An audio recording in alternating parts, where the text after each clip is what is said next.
আসসালামু আলাইকুম দর্শক, আপনারা সবাই কেমন আছেন? আশা করি ভালো আছেন। আমি আপনাদেরকে যে ব্রিজটা এখন দেখাবো, এটা রথবাড়ি, বড়চক্রম রথবাড়ি ও ফটিকার পাড়ার মাঝখানে।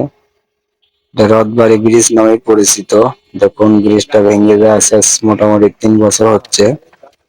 এই দেখুন সাইডেও ভাঙ্গা এবং মধ্যে ভাঙ্গা দিয়ে ভ্যান যাচ্ছে। দেখুন খুবই সিরিয়াস অবস্থা। দেখুন এই যে আমি একটু দেখানোর চেষ্টা করছি আপনাদের কাছে দিয়ে যায়। এই দেখুন সাইড ভেঙে গেছে পুরে, এবং এই যে ব্রিজের দেখুন মধ্যে কি অবস্থা একটা। এখানে মাঝে মধ্যেই দুর্ঘটনা ঘটছে এই ব্রিজটার জন্য। তো এই দেখুন ব্রিজের নিচে এটা। তো আপনারা যেই আসবেন এই রাস্তায়, ভ্যান হোক সিএনজি হোক, খুব সাবধানে আসবেন। এই ব্রিজটা লক্ষ্য রাখবেন, একটু ভুল হলেই কিন্তু একটি দুর্ঘটনা হবে। এই দেখুন একটি ভ্যান যাচ্ছে একদম সেম সেম।